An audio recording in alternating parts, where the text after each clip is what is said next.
अस्सलाम वालेकुम फ्रेंड्स, मेरा नाम मोहम्मद अब्दुल रहमान है और मैं आपको अपने इस यूट्यूब चैनल पर खुशामदीद कहता हूँ।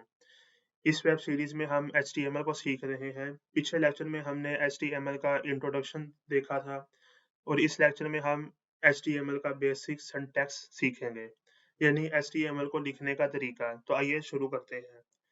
एचटीएमएल का बेसिक सिंटैक्स ये है कि एचटीएमएल को हम टैग्स की सूरत में लिखते हैं और टैग की निशानी ये है कि इसके शुरू में और आखिर में ग्रेटर देन और लेस देन का साइन आता है। जैसा कि आप देख सकते हैं कि दरमियान में टैग का नेम है और इसके शुरू में और आखिर में ग्रेटर देन और लेस देन का साइन है। इस बात का ध्यान रखिएगा कि कोई भी टैग हम यूज़ करेंगे, जब उसको स्टार्ट किया जाएगा तो उसको क्लोज़ भी करना ज़रूरी है। अगर हम उस टैग को क्लोज़ नहीं करते तो टैग वर्क नहीं करेगा। क्लोज करने का तरीका ये है कि टैग के नेम के शुरू में बैक स्लैश लगाई जाए। जैसा कि आप देख सकते हैं कि पहले ग्रेटर देन और लेस देन के साइन के दरमियान में टैग का नेम आएगा और उसको क्लोज करने के लिए टैग के नेम के शुरू में बैक स्लैश को लगा दिया जाएगा। HTML के अंदर मुख्तलिफ काम करने के लिए मुख्तलिफ किस्म के हम टैग्स यूज़ करते हैं, जैसा कि हेडिंग के लिए हेडिंग का टैग यूज़ होगा, पैराग्राफ के लिए पैराग्राफ का टैग यूज़ होगा, इसी तरह से इमेज लगाने के लिए इमेज का टैग यूज़ होगा। और इस टैग के अंदर हम अपने डेटा को लिखते हैं, जो कि फिर हम ब्राउज़र पे उसका आउटपुट चेक करते हैं। तो आइए हम देखते हैं कि HTML का एक्चुअल कोड क्या है, हम HTML को एक्चुअल तरीके से किस तरह से लिख सकते हैं। तो सबसे पहले हम HTML का टैग यूज़ करेंगे।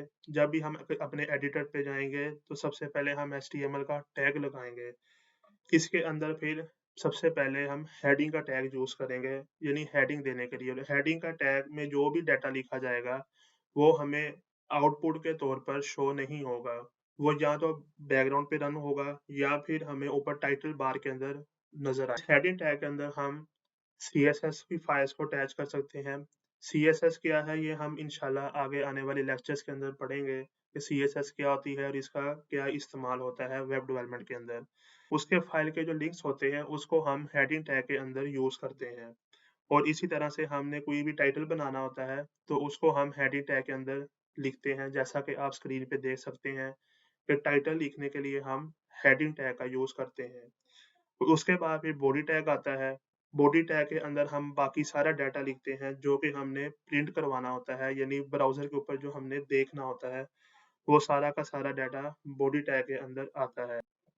जैसा कि आप देख सकते हैं कि यहाँ पर एक हेडिंग टैग यूज़ किया गया है और उसके अंदर हेलो वर्ल्ड को लिखा गया है।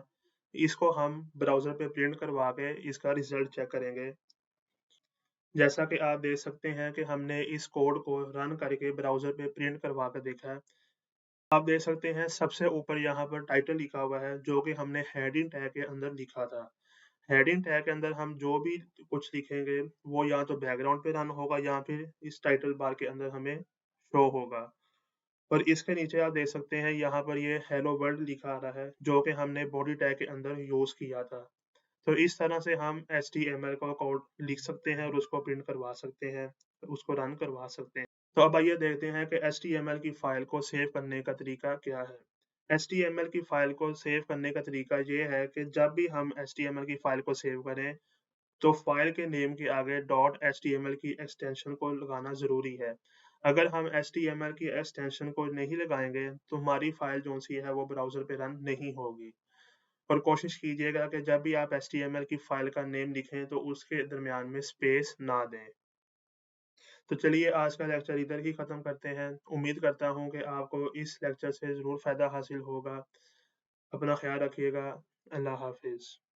इस तरह की मोर इन्फॉर्मेटिव वीडियोज़ देखने के लिए हमारे चैनल को लाइक, शेयर एंड सब्सक्राइब करें। Thank you.